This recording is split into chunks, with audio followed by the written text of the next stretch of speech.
Thanks for tuning in to Men for the Win, a podcast hosted by David Kufis and Dan Thompson, with special guest appearances from Andrew Hoges Hoganson, three avid fans who appreciate well-played baseball, especially when it's done by the Minnesota Twins. Men for the Win is sponsored by the Grand Group with Edina Realty. Are you looking to purchase a new home in the Twin Cities area? Or perhaps you're trying to sell your current home? The Grand Group with Edina Realty will meet all of your housing needs. Contact the Grand Group by emailing thegran, G-R-A-N, group at edinarealty.com or call them by phone at 612-817-8751. Men for the Win is part of the Pulltab Sports Network, covering sports, culture, and entertainment across the Midwest. Check them out at pulltabsports.com and give them a follow on all your social media platforms at Pulltab Sports. On this episode, David and Dan recap the Twins' opening series against the Baltimore Orioles. Thanks for listening. Enjoy. Thanks for tuning in to Men for the Win. My name is David Kufis. With me, as always, is Dan Thompson. The Twins opened the 2026 series, a three-game set against the Baltimore Orioles. They dropped 2 of 3, but Dan, doesn't it feel good to have baseball back in our lives? It so does, right? Like, there's just something about being able to do the dishes and have a game on, to be able to just I'm doing yard work and I'm listening on my phone. Like, it feels like it's springtime again. Like, it felt really good. And these were very entertaining baseball games, or at least competitive ones. Yeah, I think that this could have gone either way for all of these games, and I understand people are going to say, you're being too optimistic, this team is terrible, if you thought that they were going to win more than one game in this series, you're crazy. No, I think that there were a lot of solid takeaways here, a lot of problems, don't get me wrong, Dan, a lot of problems, which we're going to get into, sure. But these were fun baseball games to watch. I was definitely glued to my screen, especially Game 3, and I had the F1 race on at the same time, Dan. Now, I'm not going to say, though, that I would hashtag this as no place like here. Like, I don't think that that's where my mind would have gone. If you haven't heard, listeners, so the Twins unveiled their new hashtag, and there's a tweet somebody put together, I forget who it is, that lists all of them, and then it's like the one of these things is not like the other. Like, the Twins one is longer, seems to have nothing to do with Minnesota or the Twins. Like, what is going on with this as the official hashtag? You know, they're trying to rebrand, Dan. You know, $2 beers and really, really pushing the idea that there's no place like Target Field in the summertime in Minnesota, which we know is not true. But, you know, they're going to try their best, Dan, to get us in those stands. But they play half their games elsewhere. Like, that's what I don't understand. Like, they're still going to be doing that when they're in Baltimore or when they're in Florida or when they're in California. Like, that doesn't make any sense to me. Like, do you remember, like, the Minnesota Twins, get to know them? Like, could we not have brought back the get to know them? Like, it's been 25 years. Right? If the Vikings were playing, what was the can you take me higher? Like, can't we... Remember when they were playing that? You don't remember this? Just a couple years ago. I just feel like we have cycled back to around 2000 in so many ways, right? Why can't they bring back the Minnesota Twins get to know him slogan? That's what I want. You know, just for the bullpen alone, David, we could do the get to know him, right? Banda? I didn't even know we were saying Anthony Banda's name wrong. It's Banda. I did not see Creed coming up in the intro of the show, Dan. I didn't either. I'm all for it. Love me some Creed. But let's go ahead. Let's jump into this series recap, Dan. Series recap. Game 1, low-scoring game. The weather is beautiful, though, Dan. It's a beautiful day. Joe Ryan's on the mound, the California guy that he is. I'm sure he's loving pitching in that weather. And honestly, the moral of this story, Dan, the Twins have a ton of base runners, but they can never capitalize in the early innings, grounding into 3 double plays, which, my goodness, if that doesn't feel like we picked up where we left off last season, I don't know what does. Yeah, it doesn't show the individual left on base here. But there were a lot of opportunities for sure for the Twins here.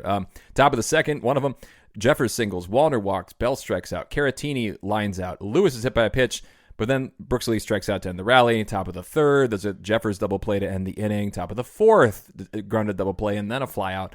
And yet Joe Ryan was fantastic, 5 1/3, 1 hit, 2 walks, 7 strikeouts, looking in mid-season Joe Ryan form right there. So that felt good at least. But then came the bottom of the 7th when things went well finally for the Orioles. Very frustrating. So Funderburk allows a single. Topa comes in and gives up a single to O'Neill.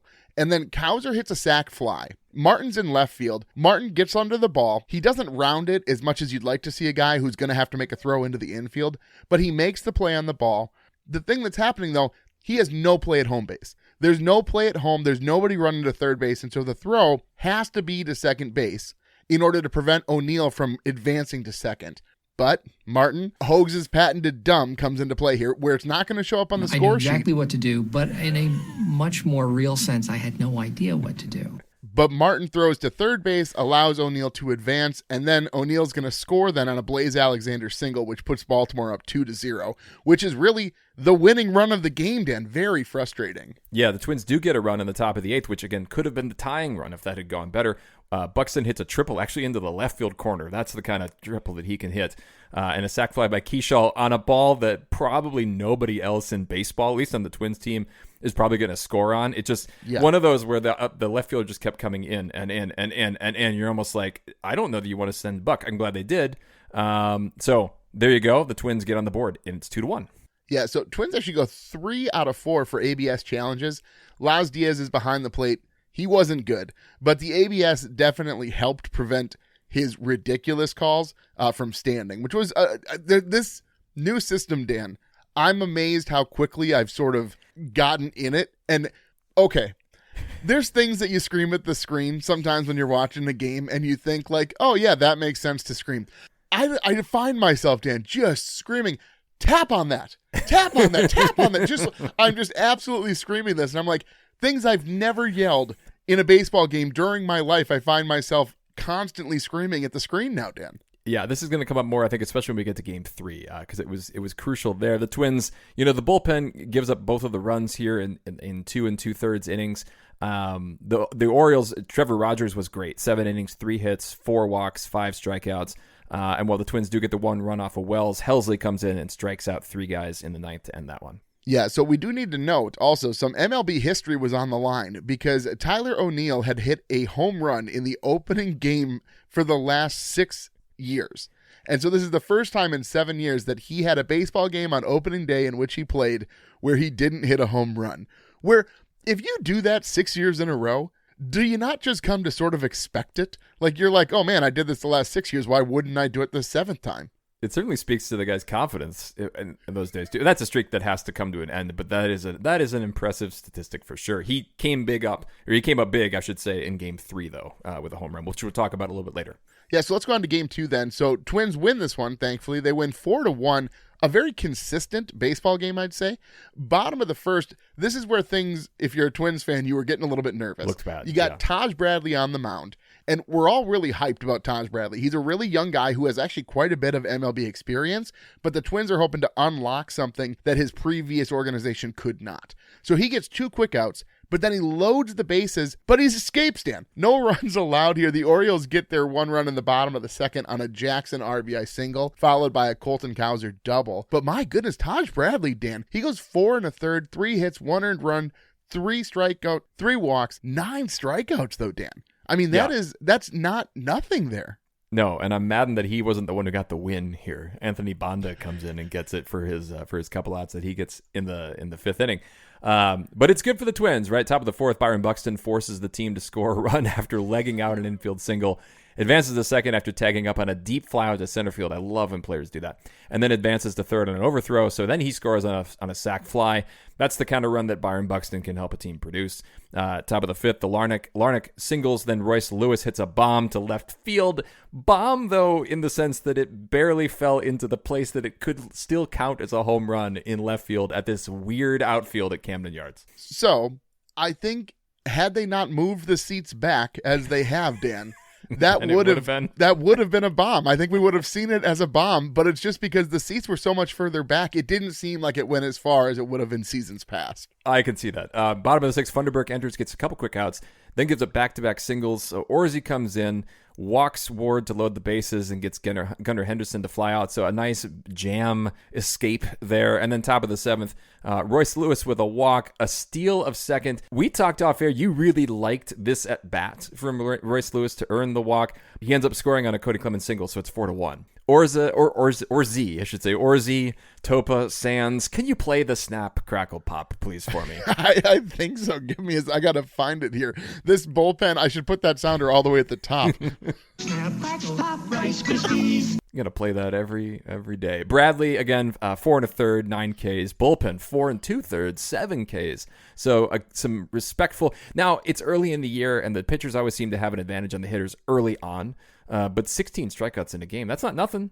No, not at all. And I just think if the bullpen doesn't allow an earned run, Dan, we need to celebrate that as often as possible, because I don't know how often we're going to be able to say that this season. Well, Game 3 is certainly, as we like to say, if you're going to watch one game again, this is probably the one to watch from an entertainment standpoint. The Twins, they lose this 8-6, but they did start the scoring in a big way in the top of the second. They loaded the bases with nobody outs.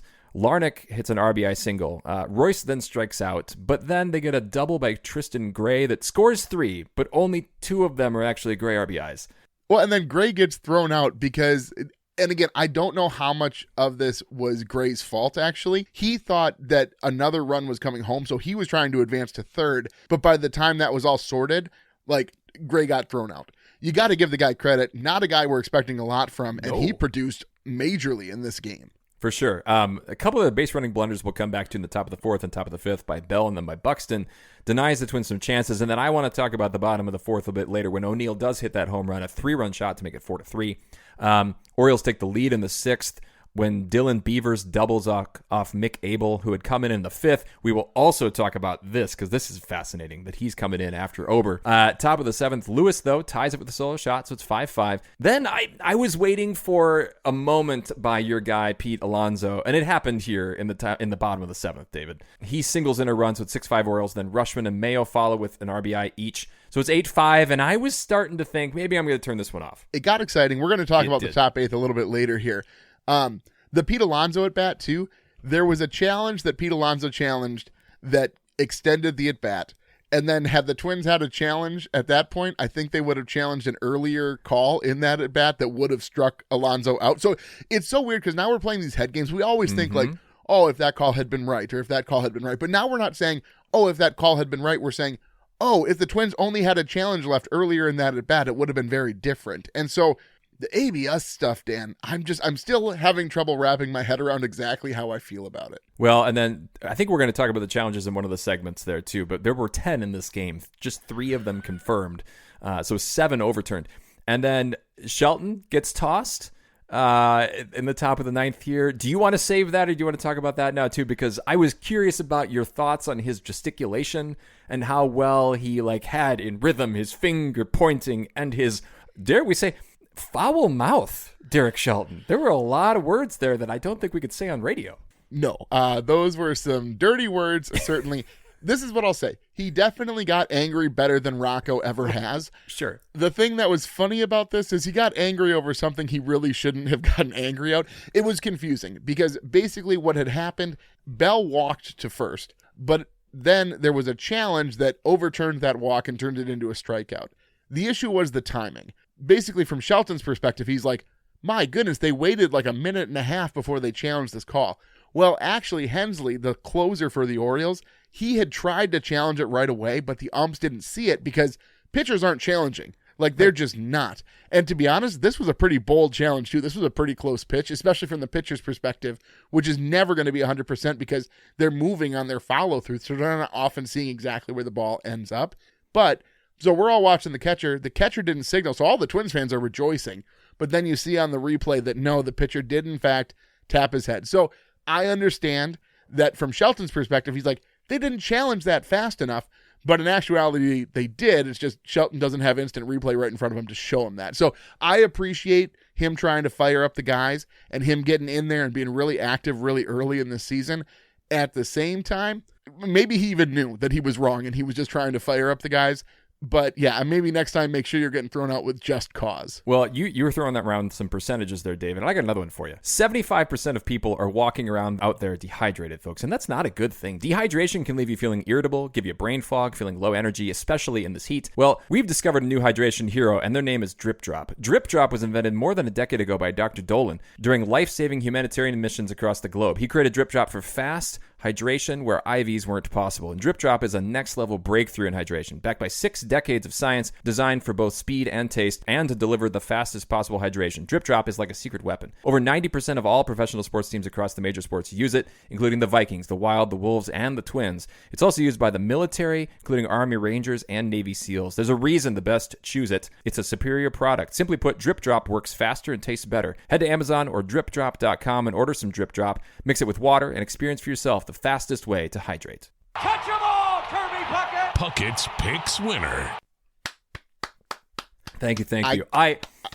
You gotta mocked. hit you, Dan. I heard a little bit of mockery on the season preview when I stuck with my man, Royce Lewis, but he came through for me here, David, to give me the early victory, 9 points he scored for me, which gets me the bonus. Listeners had picked Buxton, who had 4. Hoges picked Keyshaw, who had 3. You picked Wallner with -1. Before I gloat a bit more, can you kind of tell listeners how this breaks down and how we get these point totals?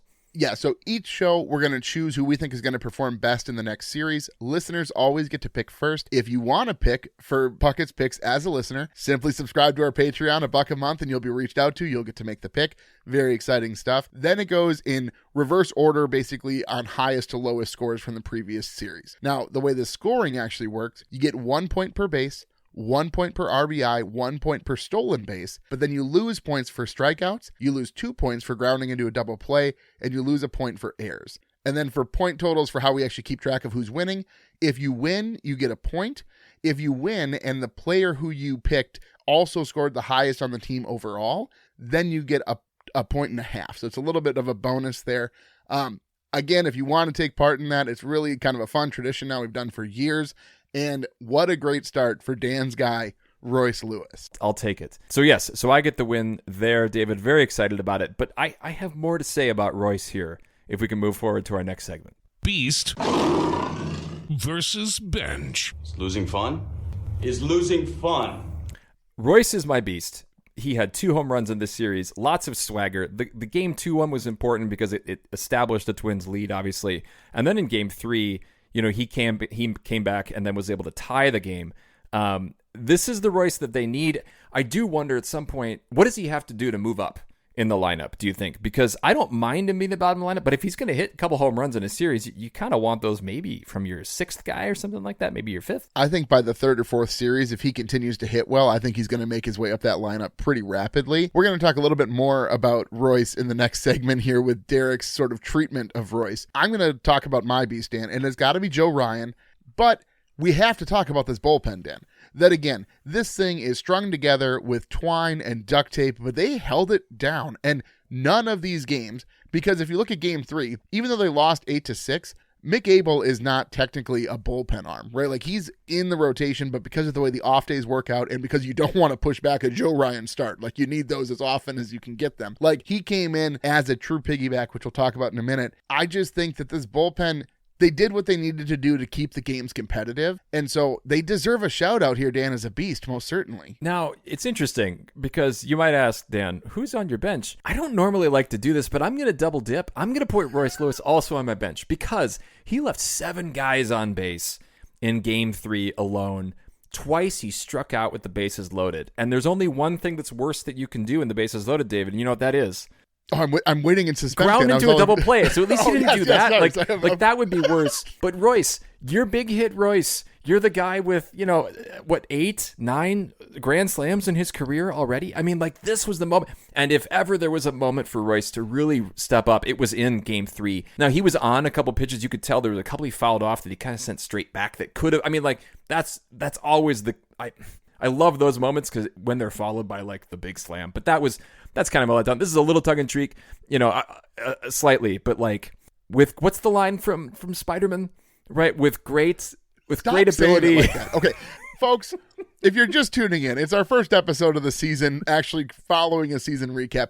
Dan says some words wrong just to annoy me, and this is one of those times. Okay, anyway, you say the line from however you say the actual ability superheroes. becomes great responsibility. That's not with right. With great responsibility. With great power comes great responsibility. Sorry. You didn't even get if you're going to say the guy's name wrong, at least get the quote right, Dan. With great power comes great responsibility. And that's how I feel about Royce in this series.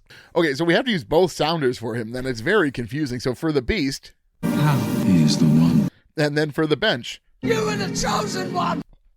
So my bench is a guy who I also picked for Puckett's picks. Yes, but a very cute moose. Make all the boy moose go, wah! The thing is, there weren't that many guys to choose from. I was hesitant to pick Ober-Abel, although that would have been a reasonable choice also. But Matt Wallner also walked a ton in this series. But I think he went 1 for 10 with like 4 or 5 walks. So that's great that he's seeing the ball well.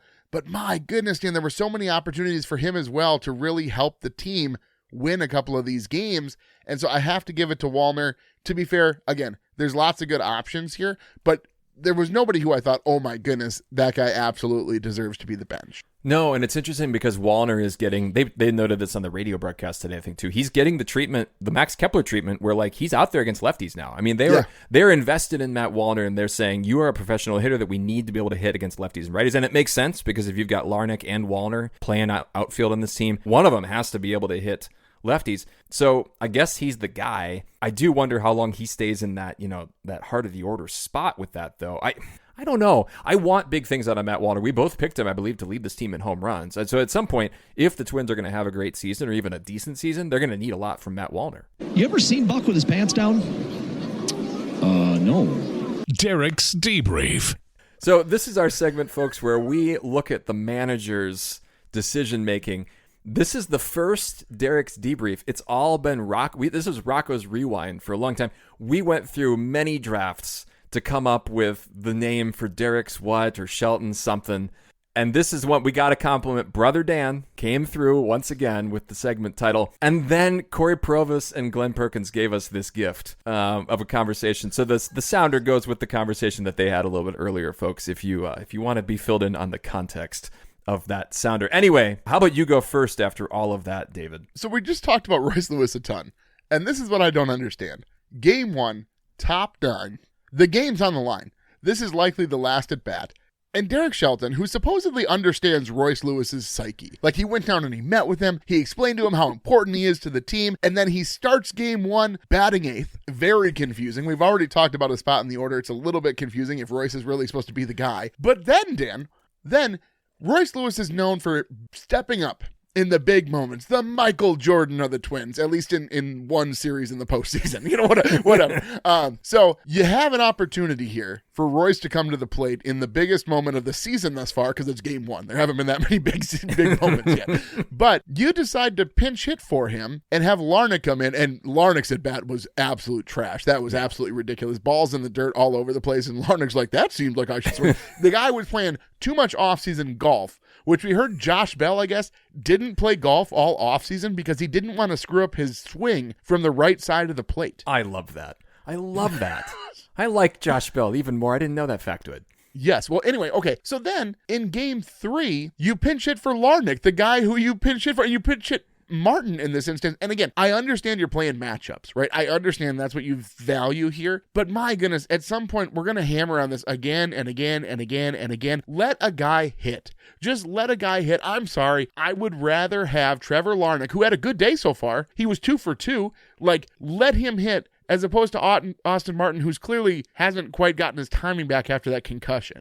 But you underestimate the power of Rocco, right? Because if there's anything Rocco liked to do, Hang on a minute. We could use a pinch. is shuffle the deck, right? He's like a nervous gambler, right? Who just wants to, he's got to have something in his hands, and he's like, I'm just going to shuffle these cards. And that's maybe how Derek feels about lineups. Now, I got to say, though, the piggyback that happened in game 3, David, this is not over managing. I love this, right? Grammatically first, because what's more fun than saying the Ober-Abel piggyback? I mean, it's like a snack food or something. Like, this is fantastic. So I was really excited that when I saw that this was happening. It's brilliant because of the off days, right? And so it allows Abel to get stretched out, one might say. And then all they had to use was Banda after that. Did I say that right? It's Banda, not Banda, Banda. Anyway, we'll get there. But that was really cool. So I appreciate that Derek has obviously listened to the podcast before and thought, darn it. They even called it the piggyback. Dan Gladden did. So I was tickled to see this happen. Yes. We should have trademarked some of this, Dan. Absolutely, we should trademark. But let's go ahead and push forward here. Minnesota Moment. Minnesota Moment. So this segment, we basically talk about what was sort of the defining moment of the series, or a particularly big moment that we felt gave a good feel for the series. And so, Dan, I'm going to go ahead and have you start us off. We're actually both looking at game 3. Well, so I was a little annoyed at this point at Dan Gladden because I'm listening to the game, I'm driving home, and I didn't even know Tyler O'Neill hit a home run, right? The way that Dan Gladden talked about this, and I know that it's the Orioles, right? And I get that he's not going to get super excited, but he was like, oh, there's a fly ball to left, and then there you go. The Orioles are on the board. And I was like, well, okay. And then the crowd noise wasn't balanced well in the radio. And so, normally what I rely on to know if the road or the non-twin, if the Twins are on the road and the home team does something good. I listened to the crowd right in the background. Yeah. I guess it's the same way the Twins if they're at home too. So it wasn't balanced. So it just kind of sounded like people had just gotten hot dogs and were sitting down, and like it was normal baseball sounds is all that was mixed. So I didn't quite catch the levity or the gravity of the moment here, that it was now suddenly a 4-3 game. And that changed the whole tone of that, right? Because the Twins are up 4-0, and then they've had these chances where they've kind of wasted base runners, or kind of the innings around. And you're thinking, gosh, if the Twins are the ones that score the next 3 runs, and I know that this, this happens all the time. But to me, then it was like, now, there's some doubt creeping in for Bailey Ober. And it just felt like after that point, it felt like, the Twins are in trouble. Certainly. I am going to stick with Game 3, and all of those base runners you talked about is sort of the takeaway here for me.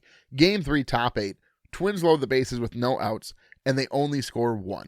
And it's really frustrating. Lewis strikes out, Gray hits an RBI single, and then Cody Clemens and Byron Buxton both strike out as well. And those at bats, first of all, how crazy would it have been had the Twins come back and won this game? Like I was like, okay, they kind of lost their opportunity here. Abel struggled a little bit, obviously, so the Twins lost this one. And then all of a sudden you're kind of perked up all of a sudden in the top of the 8th with the bases loaded and nobody out. And it just felt too many times the Twins failed to capitalize. Game 1, they went 1 for 12 with runners in scoring position. Game 2, they went 1 for 1. So I guess they're batting 1,000 in runners in scoring position in Game 2. But then Game 3, they go 4 for 13, but the 4 that they got were the ones that were the least valuable 4 to get for the most part, outside of Gray's weird double base running blunder thing that cleared the bases. But it's just one of those things where there were too many missed opportunities, and it felt way too much like last year. And I'm hoping they can correct that and do a little bit more situational hitting to ensure that we're at least putting the ball in play here. Agreed. Well, that's going to come up here a little bit more in Maurer's Musings. I just don't know how it can get any better. Maurer's Musings. So, how about we start with yours here, David? And we should say, too, that this is a segment where we basically ask a question based on what we just saw. We're kind of looking forward. There's a lot to look forward to in this season. So we're asking a question to kind of be like, what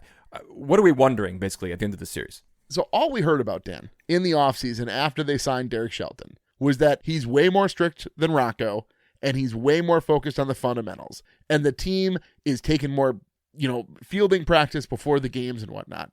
Well, you had base running mistakes that likely cost you runs in this series. And Martin's throw in Game 1 to the wrong bag lost that one for you in effect. And so I want to know, is he going to tell the team that, hey, we messed up on a lot of these fundamentals that we were supposed to really hammer home with me as the new manager? So you can't keep playing this game where you say he's so strict and everything unless you actually have some words behind it. Now, I'm not sure if that's going to create action or not, right? Like, I hope the players play better in the field and make better decisions. But it's one of those things where we look at the poll ads and we're really happy with the language choices that they're using as far as they're wanting to be aggressive and win games, but they've taken no action. And I guess my question is with Shelton, is it going to be the exact reverse where we may not hear the language he's saying, but we're going to actually see action on the field? I want to see both. I want to see Shelton I want to see Shelton sort of call out these mistakes that were made, and then also I want Shelton to make them not happen again. I think that's the ultimate thing, is we don't want them to happen, right? So how is he going to react after this series, Yes. right? How did the conversations go with guys this week?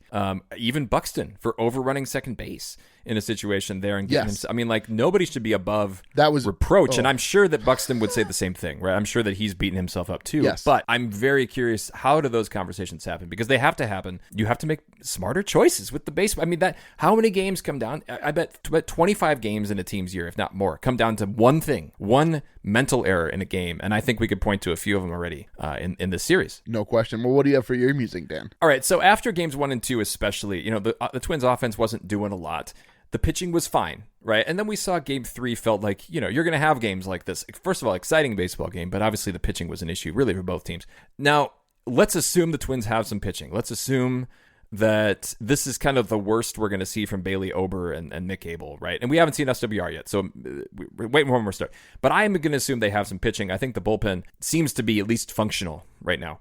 If Wally Jenkins comes up and plays Rookie of the Year level play, which I actually don't say that like as hyperbole. I mean, he's a top 10 prospect in all of baseball. If he comes up and plays Rookie of the Year, and more than like Marty Cordova Rookie of the Year status, but like real Rookie of the Year status, does that give you, what does that mean to you if he does? And what does that mean for your outlook on the team? I think that'd be a great thing. I think it would make the team more fun to watch. I just think that until this bullpen has any sort of sustained success, Dan, I'm going to be real hesitant to say blanket statement, the Twins have some pitching. I don't know that one guy coming up and producing some really crazy numbers is really going to be the boost that the team needs unless the bullpen figures it out. Now, again, they were not a liability in these outings at all. So that's great. I hope that continues. Dan, baseball is a game of consistency, and I just don't know that we can put that much faith in this bullpen to be that consistent. I don't know how many games I'm going to need to see them perform well for me to come back on that.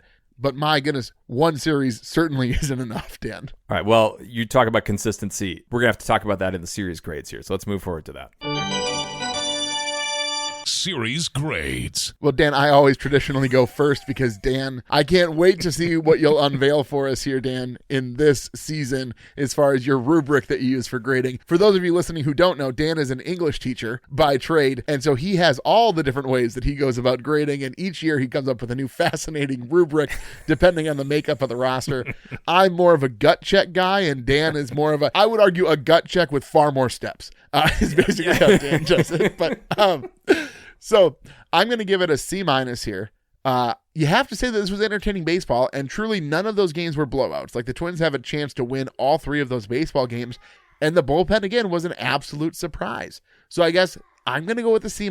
I toyed with even giving them a C here, Dan, because they opened on the road against a Orioles team that nobody knows how good they're going to be this season. Totally. So yeah, I'm going to go with a C-. What do you have there, Dan? All right, so I have a system. I have a new system. So I have 5 categories, and they're each out of 10 this year. Because one thing I felt like last year is that, a 3 out of 5 is very different from a 4 out of 5, and I didn't want to have to use half points if I could avoid it. So I just kind of doubled. You'll see. So I have 5 categories. 3 of them are about the lineup. So there's top, middle, and bottom, right? So I'm looking at the top 3 spots in the lineup, the middle 3, and then the bottom 3. And the players they're in. And that will encompass all of their play, right? So that's in the field, that's on the base paths, whatever. And then I have just starting pitching and bullpen. So simple cut. And I feel like that could be like half the innings, right? Split right there based on how we saw this series.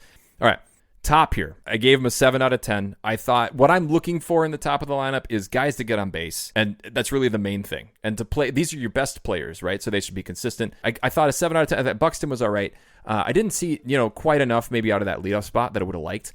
First of all, when Cody Clemens is leading off, I have a lot of questions. Yeah. But there he was. Middle, I gave him a 7 out of 10 as well, because those are the guys you want bashing in runs, right? And we've got 1 RBI from Bell, none from any of those guys, ironically, in the third game. So, and a little bit more perhaps. Well, there wasn't even anything. Wallner got on base, right, in game 1. So I guess there was that.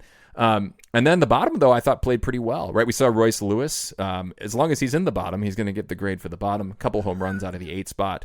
Tristan Gray coming through with more offense than we might see from Brooksley all year. So there was that. And then the starting pitching, 8 out of 10. I even gave the bullpen a 9 out of 10 because I'm counting Abel as a starter here. And I thought the first 2 starters, Joe Ryan and Taj, were fine. But obviously some issues there with Bailey. And so you add all that up, it's an 82 out of 100, which is a B-. Well, sorry, it's a 41 out of 50, but I have to multiply it by 2 to get to the percentage. There we go. Wonderful, Dan. It's going to be shorter next year. I mean, it'll be shorter going forward, right? I mean, like, I won't have to explain it all quite in such granular detail. I love it, Dan. I do. It's very helpful. It's a great rubric to go off of here. Well, Dan, you have a new rubric. And when you get injured and you're trying to work your way back and all you want to do is feel brand new again. You don't want to feel run down. Dan, we have a brand new sponsor, and it's a company that's looking to revolutionize the CBD industry. So CBD often gets grouped with THC, which has given it its stigma. So people understand, because I had to look into this too. We don't promote drugs or alcohol on this show. And what this is, basically the non-druggy part of drugs, for lack of a better term. So Cascade CBX Sport, they put time and money to achieve this NSF certification for sport. What that means then is that Cascade CBX Sports is free of over 300 banned substances. So whether you're a weekend warrior or a professional athlete, you can have peace of mind choosing using completely clean products to manage pain and reduce inflammation. Check them out at CascadeCBXsport.com and trust the Shield to stay on the field. I don't know, Jack. It looked like Herbeck pulled him off the bag. Herbie's headlines. Well, Dan, the Cubs extend Pete Crow Armstrong 6 years, $115 million. No options. I guess there's some weird buyout options, but no player option, team option, mutual option to extend. But my goodness, that guy looks like a player, and $115 million doesn't seem insane, right? It's not Juan Soto. I mean, granted, he's not as good as Juan Soto, but you know what I'm saying. No, that's a good deal, I think, for the Cubs there, right? It's kind of like a Buxton-esque deal. It's a little more than Buxton was making, but that looks good. So Ohtani's World Baseball Classic jersey he was wearing when he hit a grand slam against Chinese Taipei sold at auction for $1.5 million. Yeah, but just let it ride on black. So it's... Yeah. Oh, man. I thought you might have a little jab going for him there. Our Paul Skeens watch. By the way, Derek Shelton coached Paul Skeens for the last couple, or managed, I should say, is the word. The Mets got to him in the first inning, scored 5 against him there. So the Cy Young, that's shaky. With an ERA of 69.4 or something like that. Yeah, it's early, though. That'll go down.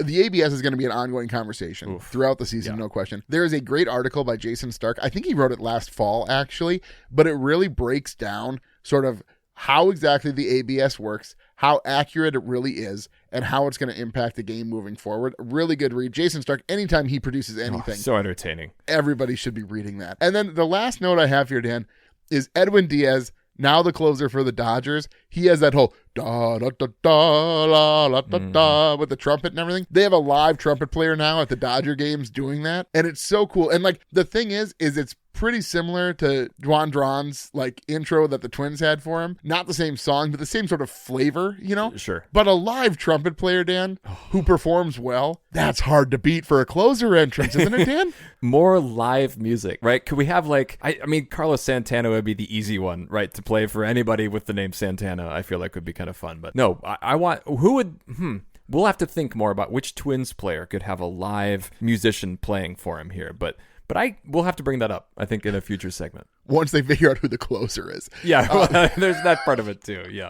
All right, well, let's go here, Dan. Let's make our picks for the upcoming Royals series. And we'll see you tomorrow night. Puckett's Picks.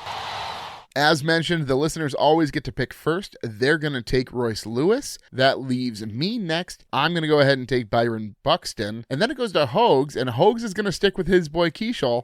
And that just leaves you, Dan. Who are you going to go with? Well, before I make my pick too, we need to talk about, we have a ticket giveaway for the Twins home opener coming up here next week here. So we've got 2 tickets to the Rays Twins game on Friday, April 3rd. That's a 3:10 first pitch here. And these are Section 3, Row 6, seats 11 and 12. So this is from our sponsor, Pulltab Sports, with a collaboration with Cascade CBX Sport, who we already talked about a little bit earlier. So in order to get in on that, you need to be able to engage with us on social media. So retweet something that we've got up there, retweet something Pulltab. You can find a lot of our stuff on Instagram. That's where you want to look for this. So look on Instagram. There'll be some postings for it. You need to kind of get engaged with those, but we're excited to be able to do more with Pulltab Sports along this way. Hopefully be able to do some fun videos and things like that at Target Field and elsewhere. So really be looking for us. So spread the word. Again, 2 tickets here. These are nice seats, Dave. I mean, these are seats. These are better even than the seats that you and I will sit in when we have our opportunity to watch a game together during the summer. Yeah, right above the Twins dugout here, you get access to that fancy lounge area and whatnot. It's not free food, but it's only the people in that area get to use that lounge for the food. It's a fun time for sure. All that is kind of a stall to make my pick here